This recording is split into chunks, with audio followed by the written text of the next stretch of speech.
Et merci encore de m'avoir invité à parler d'un thème qui m'est cher et qui va nous faire faire un petit pas de côté par rapport à ce qui a été discuté depuis ce matin, puisqu'on va prendre une perspective un petit peu différente en se focalisant sur une maladie ou voire un groupe de maladies qui ont un impact sur la vue et par cet impact sur la vue, un impact sur la vie des personnes qui sont concernées et voir comment aussi on peut tirer un certain nombre d'enseignements à partir de ce qui a été fait dans la lutte contre cette maladie et y compris d'un point de vue un petit peu historique et voir comment les cycles se succèdent, se ressemblent ou ne se ressemblent pas. Voilà, donc sur cette photo, vous pouvez voir une femme et elle a un regard un petit peu particulier, en ce sens que, en fait, dès l'instant où on le regarde quelque chose, c'est douloureux. Le regard devient en fait un fardeau.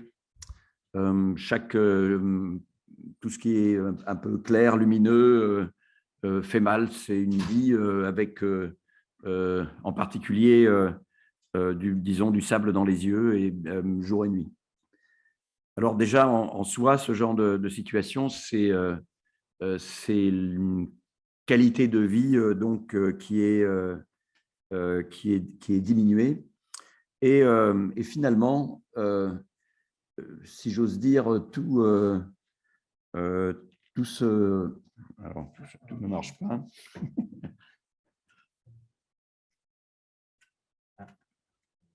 Est-ce que tu as touché un peu? On va vous passer la diapo sinon.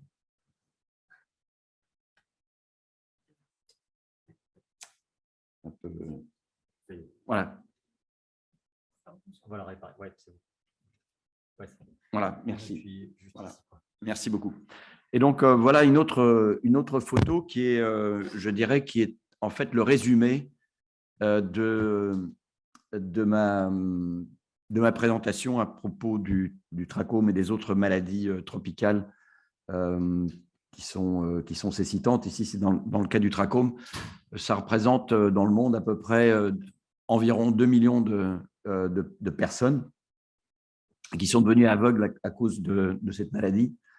Ce qui nous ramène un peu au thème de ce matin, c'est qu'en fait, il y a une très forte disproportion entre les hommes et les femmes. Dans le cas du trachome, il y a à peu près les 3/4 des personnes aveugles sont des femmes. Et cette cécité, elle est irréversible.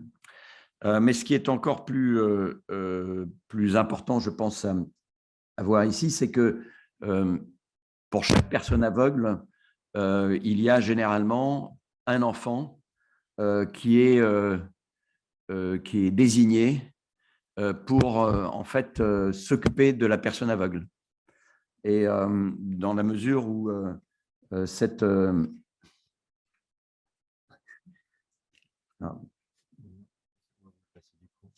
ou sinon, je peux peut-être… c'est là-dessus. Ouais.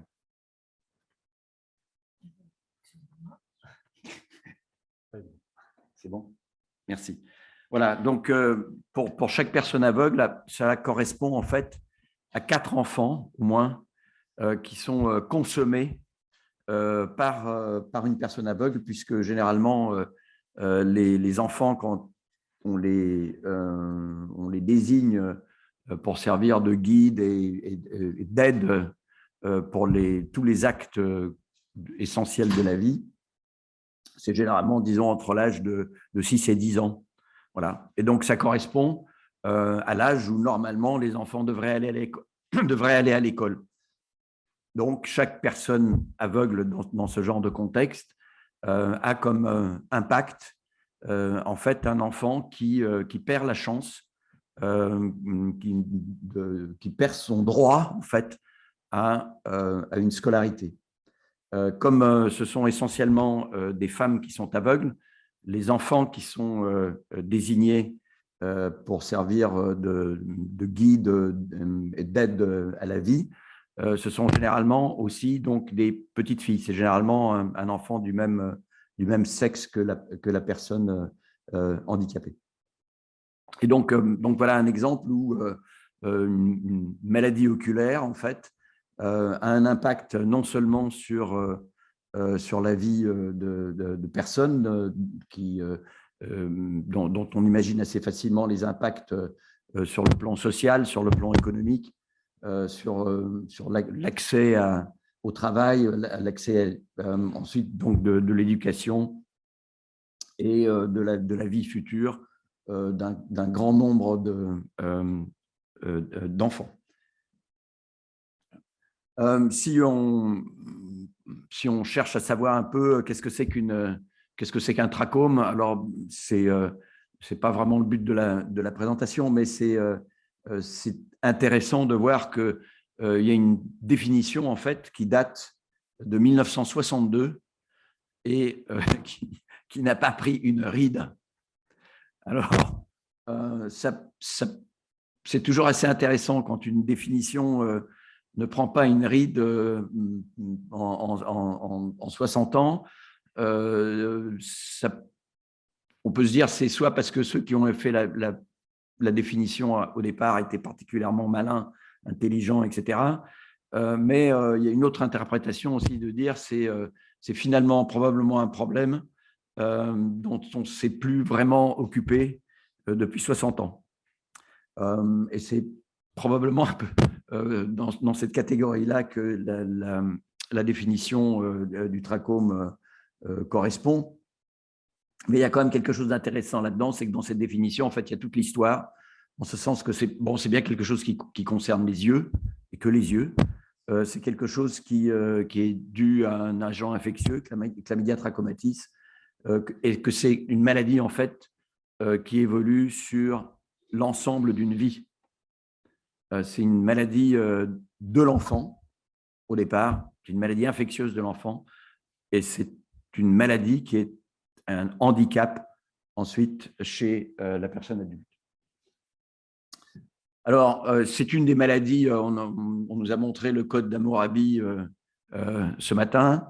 C'est une maladie qui est connue à peu près de la même époque, mais là, il s'agit plutôt des hiéroglyphes égyptiens où il y a une description assez détaillée du trachome et de son traitement à l'époque. Et c'était surtout une maladie qui était répandue dans le monde entier. Et pour ceux qui ont voyagé, qui sont allés à New York et qui ont pris le bateau pour aller visiter la Statue de la Liberté, il y a une petite île à côté qui s'appelle Ellis Island. Et c'est une petite île sur laquelle on débarquait les immigrants qui arrivaient aux États-Unis. Ils étaient débarqués là, des paquebots, et ils étaient examinés, comme vous pouvez voir.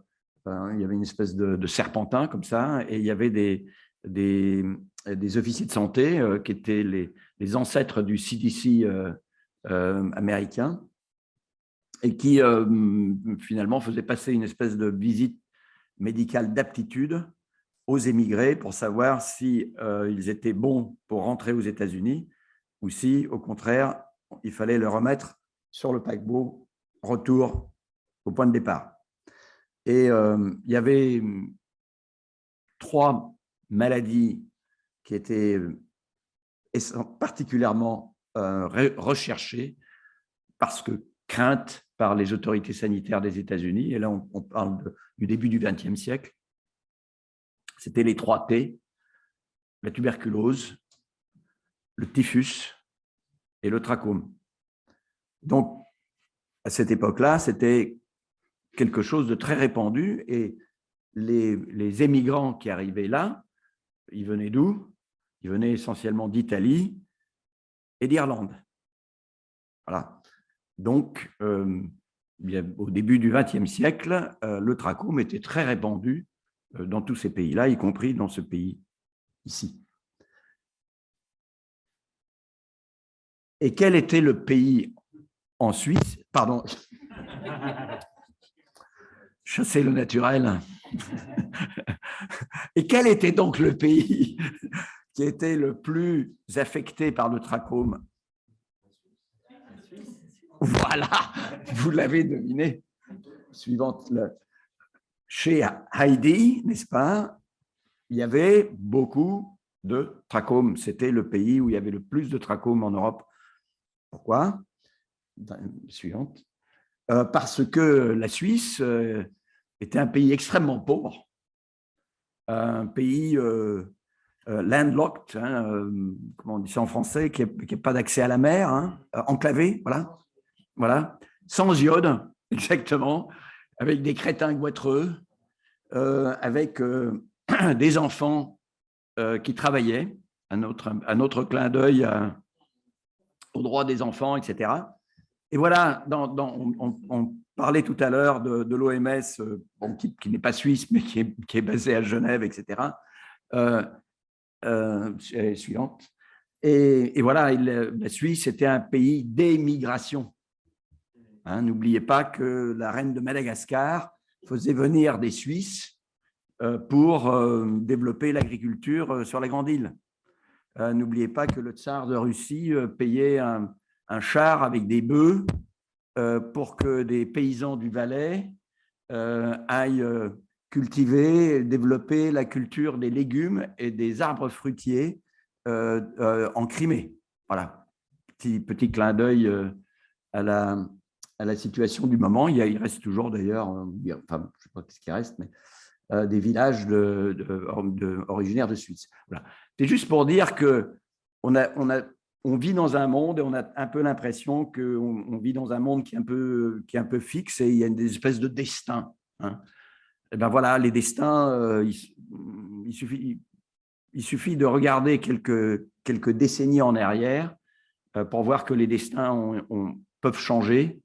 Et je pense que si on aurait demandé à ces émigrants-là ce qu'ils pensaient de l'avenir de la Suisse, il y en aurait probablement peu qui auraient parié sur le fait que ce serait un des pays les plus riches du monde. Et ça s'est passé en finalement relativement peu de temps.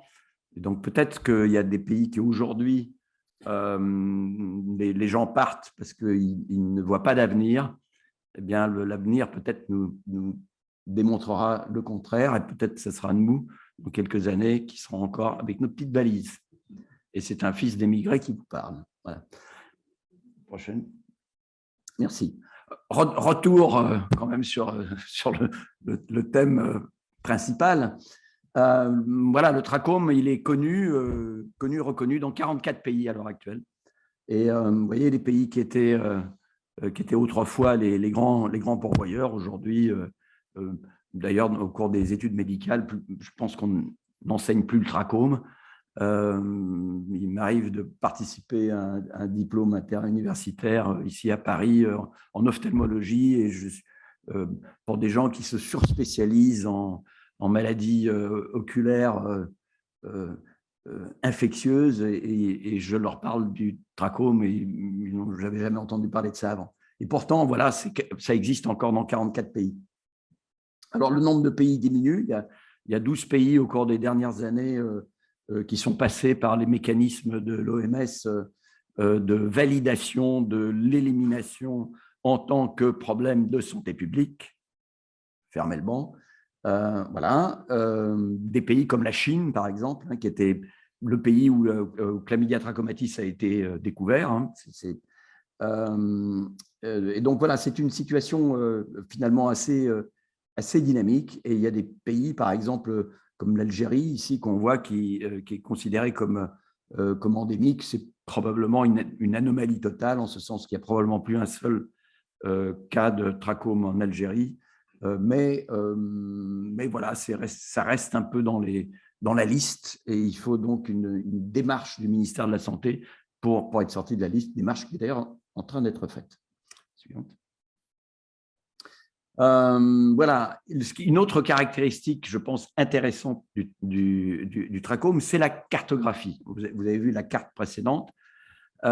C'est une des maladies, à ma connaissance, qui est la mieux cartographiée.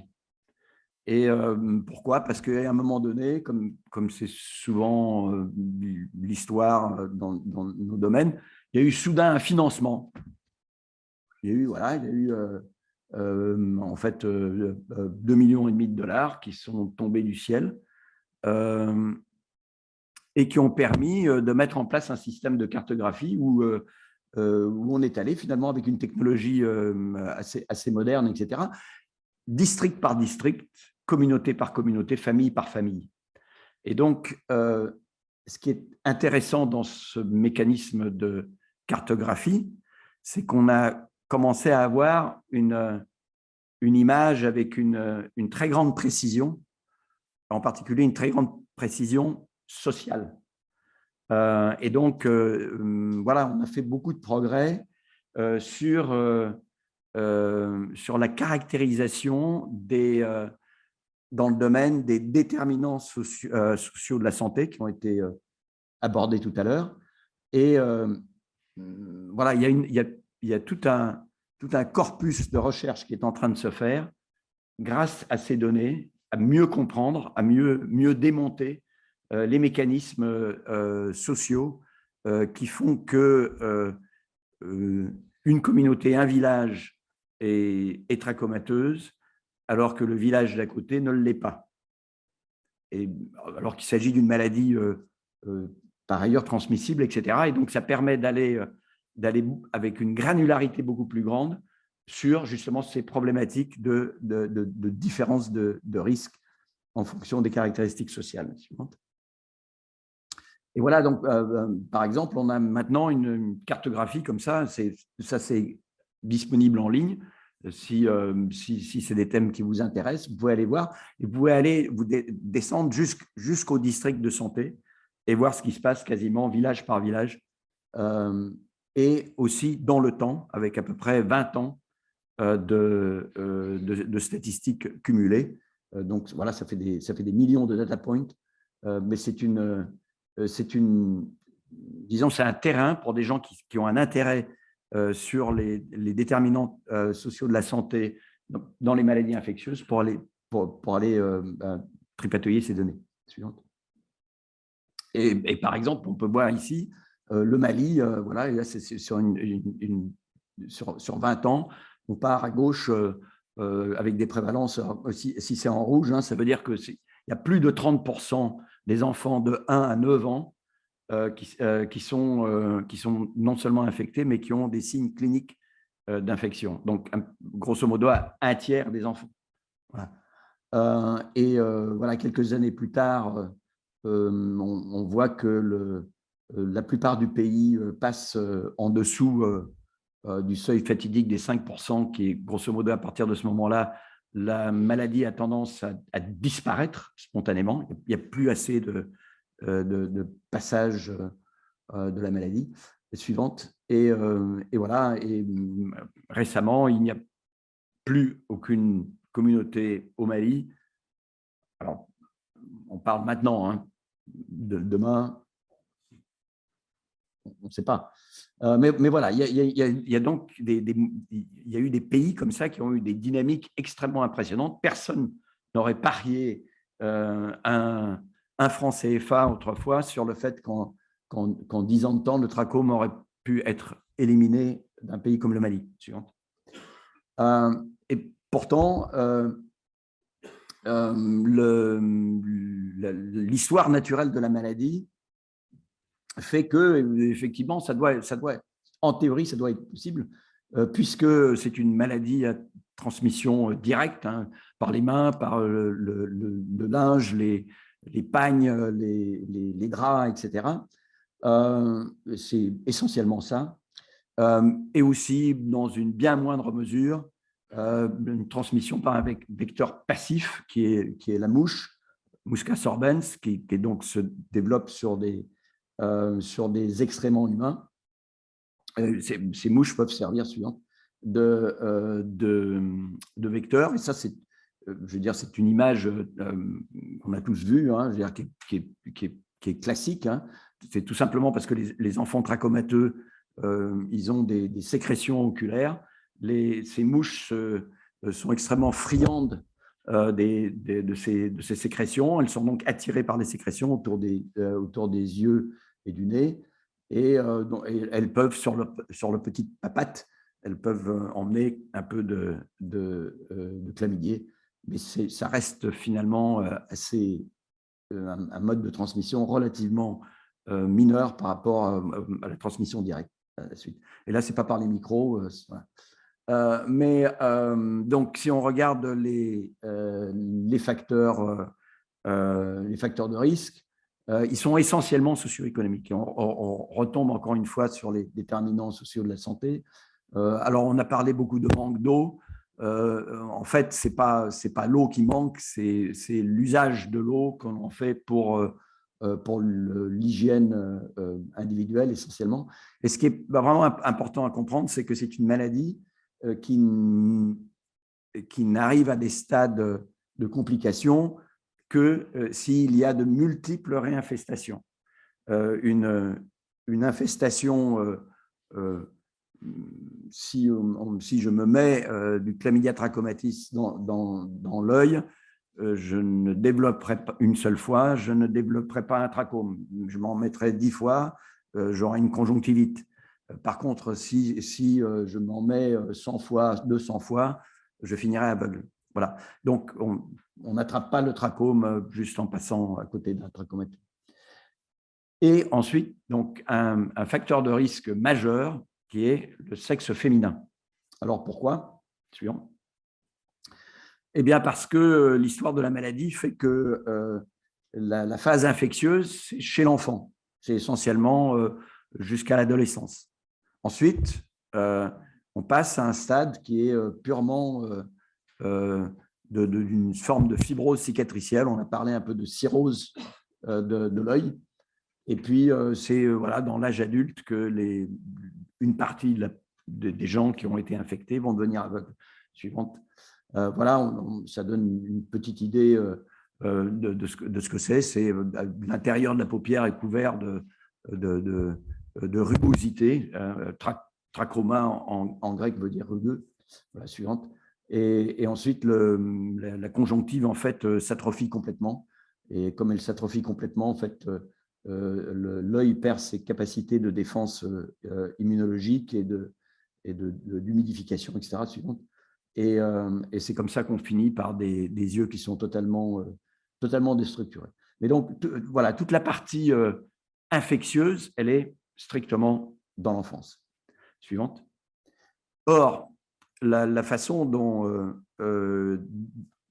les rôles sont définis au sein des familles,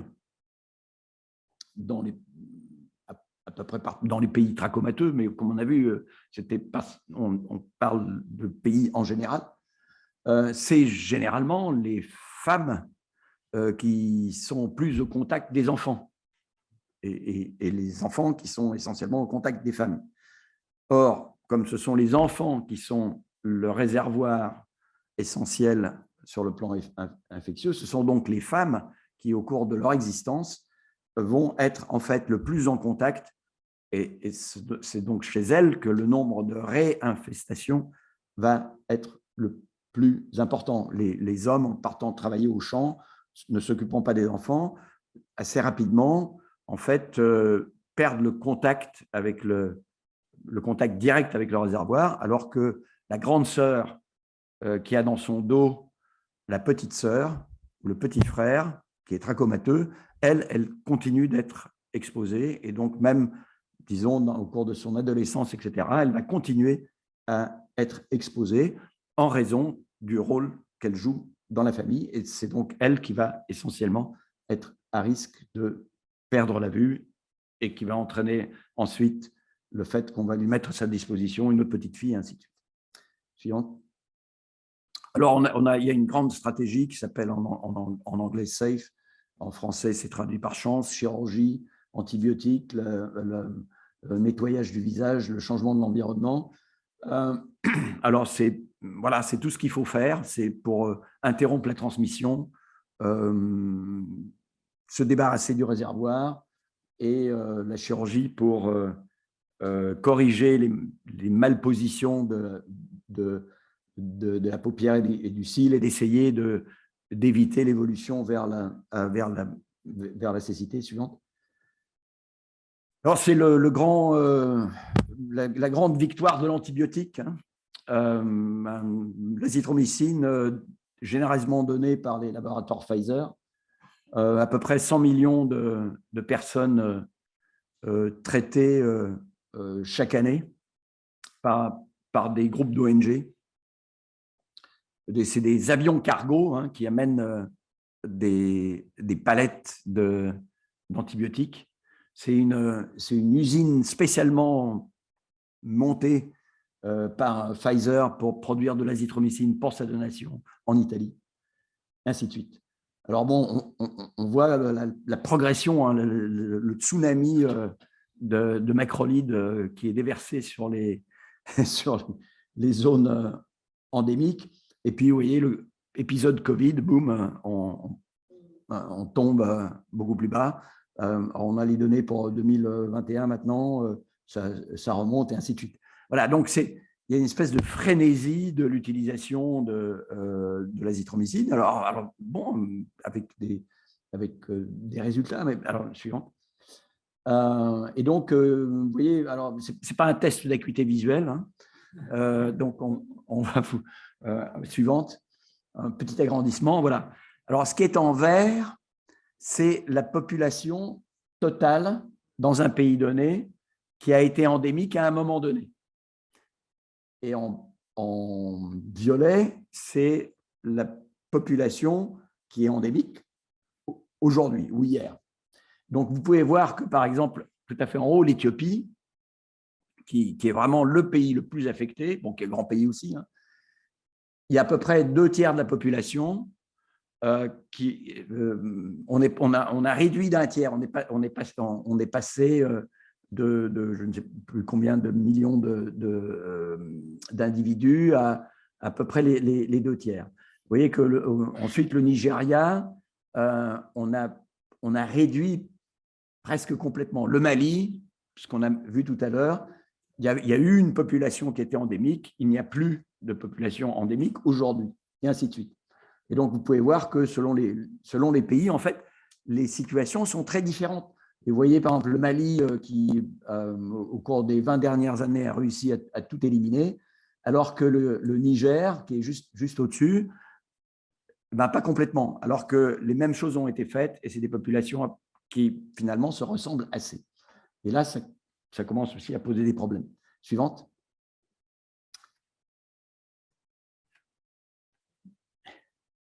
Voilà, c'est que cette frénésie a fait que des gens ont commencé à se dire, mais à donner de l'antibiotique comme ça a peut-être aussi un effet, non pas seulement sur le trachome, mais sur la mortalité infantile. Et on revient sur les problématiques de mortalité infantile. Et effectivement, on a vu, il y a eu 3 essais cliniques contrôlés, les études dites Mordor, et on s'est aperçu qu'effectivement, eh bien, on faisait chuter de façon assez significative la mortalité, toutes causes confondues, dans les endroits où on faisait des traitements de masse pour le trachome. La fondation Clinton s'est jetée sur l'os. Voilà, on a trouvé le moyen de régler le problème de la mortalité infantile. Alors, bon, il y a des gens qui ont dit, attendez, il y a peut-être des variables confondantes, ça mérite d'être un peu regardé, etc. Alors, je passe là-dessus parce qu'on peut en parler longtemps. Et finalement, l'OMS s'en est emparé, mais ce n'est pas le département des maladies tropicales négligées qui s'en est emparé, c'est le département qui s'occupe de la mortalité infantile. Suivante. Et la recommandation a été claire, de dire que WHO recommends against universal implementation. Donc, l'OMS ne recommande pas de déverser des antibiotiques sur une communauté pour réduire la mortalité infantile. Mais il y a une forte tentation. Et il y a des groupes qui sont totalement persuadés que c'est comme ça et qu'il suffit d'en leur donner encore plus et encore plus. Et donc, ça soulève aussi des problèmes éthiques, et justement des problèmes de droit de l'enfant. Dans quelle mesure est-ce que ces traitements de masse sont éthiquement justifiés et dans quelle mesure le gain que l'on a à prévenir quelques cas de cécité par rapport à ceux à quoi on expose les enfants, en particulier avec des problématiques de résistance. Suivante. De la même façon, il y a des choses intéressantes sur le plan de la chirurgie. Hein, la chirurgie est un domaine qui est souvent un peu négligé quand on discute de maladies tropicales. Pourtant, il y a beaucoup de choses aussi qui se passent dans ce domaine-là, en particulier la formation de gens qui ne sont pas forcément des médecins ni des spécialistes. Et ici, en l'espèce, par exemple, de former des femmes à opérer des femmes des complications du trachome et qui sont formées sur des systèmes de mannequins. Donc, c'est un peu de la simulation chirurgicale. Et il y en a eu quelques milliers comme ça qui ont été formés. Et parce que ce sont des femmes, quelques-unes d'ailleurs, anciennes patientes elles-mêmes, en fait, elles ont un bien meilleur accès aux communautés, etc. Et donc, à un moment, le nombre de chirurgies comme ça a explosé. Et puis, au bout de quelques années, eh bien, ça redescend. Il y en a moins parce qu'il y a moins de pression, il y a moins d'excitation, etc. Et suivante. Et s'il y avait à peu près 8 millions de personnes à opérer en 2002, il en reste à peu près 2 millions maintenant. Et quand vous voyez cette photo, qui c'est qu'il y a sur la photo? C'est que des hommes. Voilà, cherchez l'erreur. Et voilà, on rebute sur les histoires d'accès, de stigmatisation, de renoncement, très souvent, aux soins, en se disant, moi, je suis une femme, je n'ai pas besoin de… C'est bon, il vaut mieux que ce soit un homme qui soit opéré. Suivante. Voilà, donc malgré tous ces beaux succès, il y a quand même pas mal de nuages qui s'accumulent. Suivante. Avec une problématique de sécurité, c'est que dans toutes ces approches-là, qui sont des approches communautaires, etc., il y a des endroits entiers où on ne peut rien faire.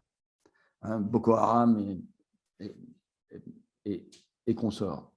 Et donc, il y a des pans entiers qui sont en fait totalement des zones de non-droit, de non-accès, de non-rien. Suivant. Mais il y a aussi, et ça c'est très récent, on s'aperçoit qu'il y a des endroits où on intervient encore, on intervient toujours. Notamment, c'est surtout en Éthiopie, on s'en est rendu compte que malgré les années qui passent, alors que dans un pays voisin, le problème semble réglé, là, il y a des zones qui sont des zones dites de persistance. On n'utilise pas le mot résistance pour ne pas créer de confusion avec résistance aux antibiotiques. Donc, de persistance, des noix difficiles à craquer, comme on dit, dans certains pays. Et puis, il y a des endroits où on était passé en dessous des seuils, où ça revient. Et ce n'est pas parce qu'il y a des phénomènes de résistance aux antibiotiques, c'est juste que ça revient. Et on ne sait pas vraiment aujourd'hui comment régler ces problèmes-là. Parce que les premières idées qui viennent comme ça, c'est d'augmenter, de faire davantage d'antibiotiques. Et je n'ai pas besoin de vous expliquer que ça peut commencer à poser des problèmes. En fait, évidemment, la solution, c'est de transformer, de faire ce qui s'est passé en Suisse. Mais ça, c'est moins facile que de donner une dose d'azithromycine. Voilà. Je vous remercie.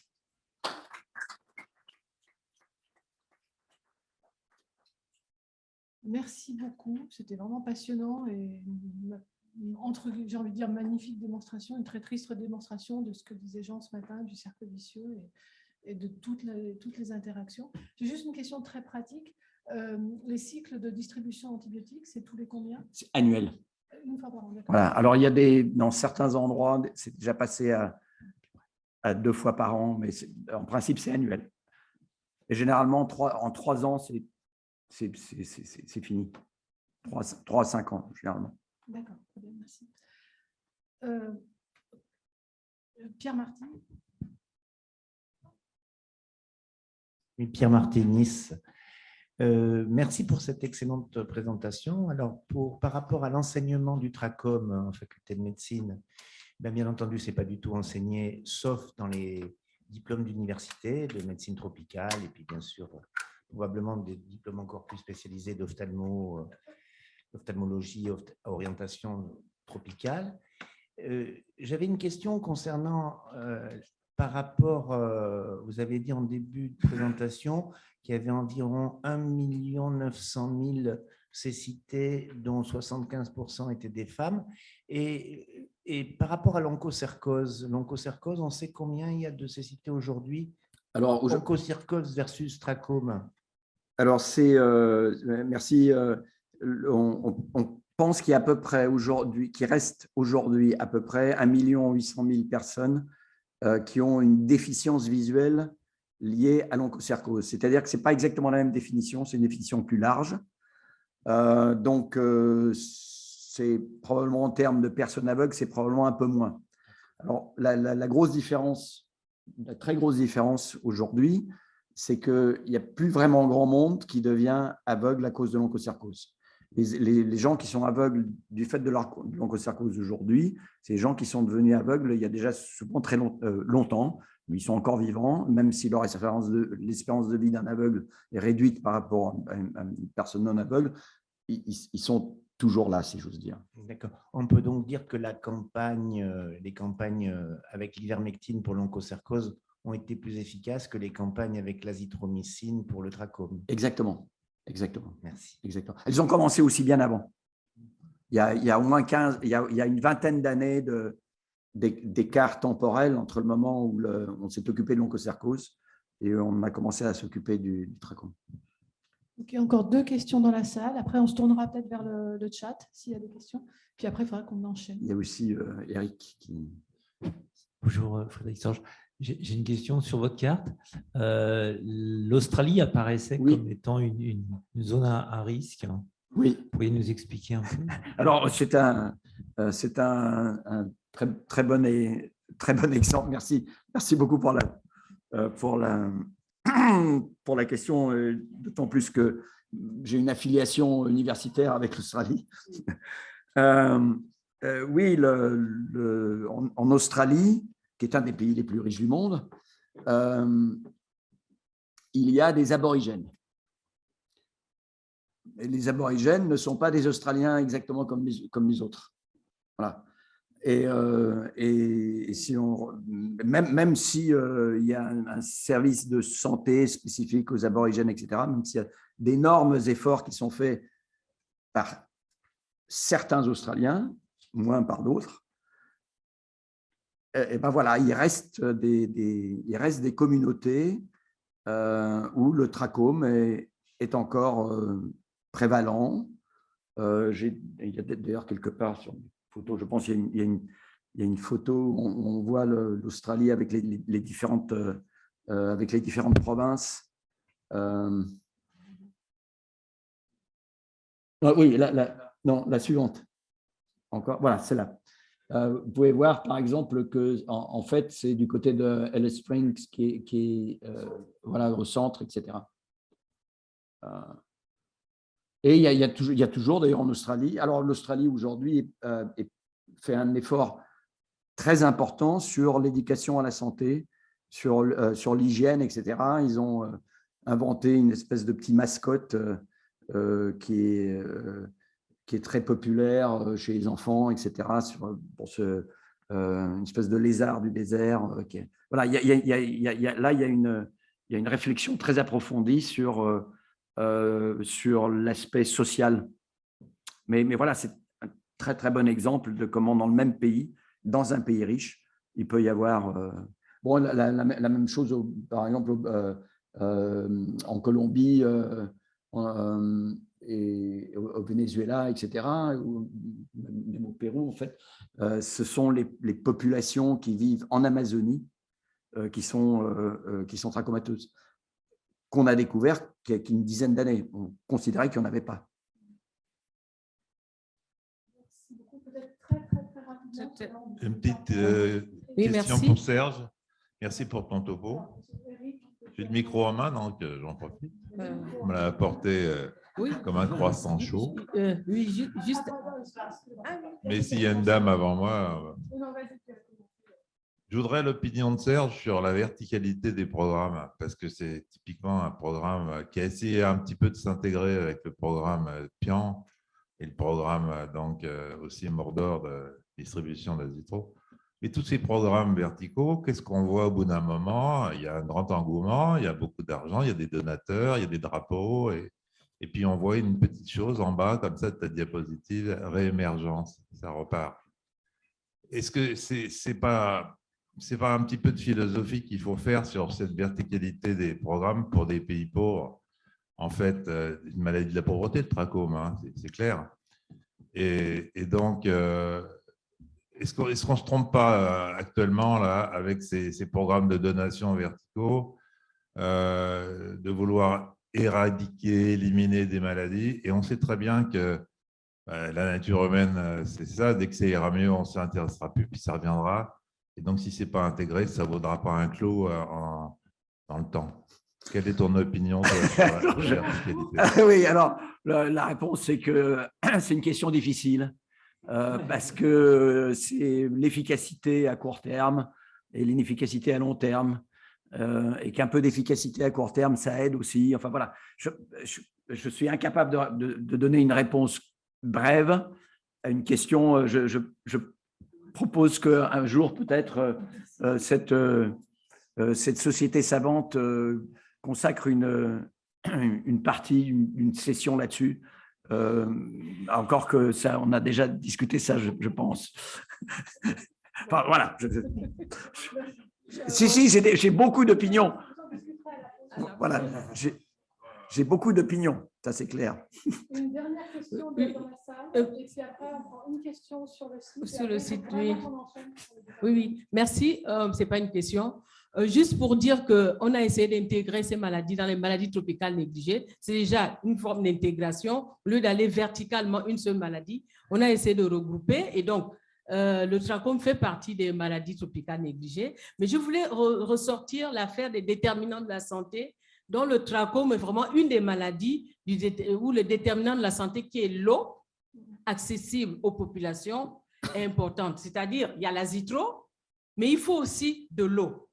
Et normalement, on attaque sur les deux fronts, azitro et de l'eau accessible à la population pour qu'il y ait une bonne hygiène de base de ces populations pour atteindre les objectifs escomptés en 2030 par rapport aux maladies tropicales négligées. Voilà, merci. Merci beaucoup. Et par rapport à l'eau, je vais juste en profiter aussi pour dire qu'en plus de toutes les menaces que vous avez citées, les menaces humaines, on a bien évidemment les menaces climatiques qui arrivent et qui ne vont sûrement pas arranger les affaires. Une dernière question. Oui, effectivement, sur le chat de Dominique Jean, normalement, on devrait pouvoir vous entendre si vous parlez.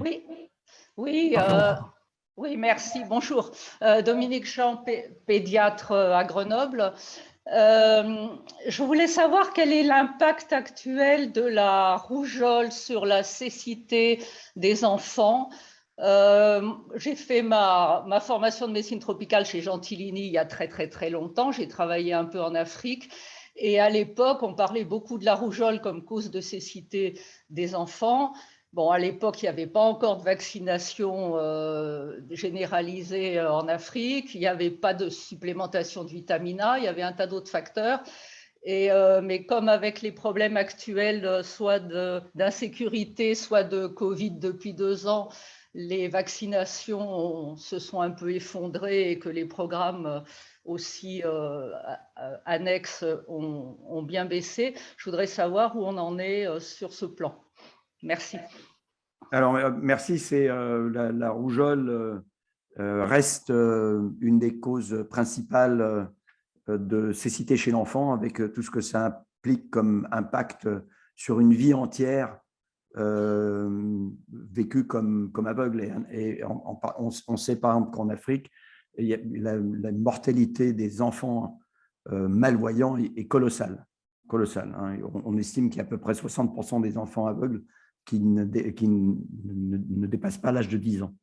Voilà. Donc, oui, et la rougeole est une des causes essentielles, surtout couplée au problème de carence en vitamine A, comme vous l'avez souligné. Il y a eu des gros progrès, mais qui sont des progrès fragiles, comme vous l'avez souligné. Voilà. Très bien. Écoutez, encore merci.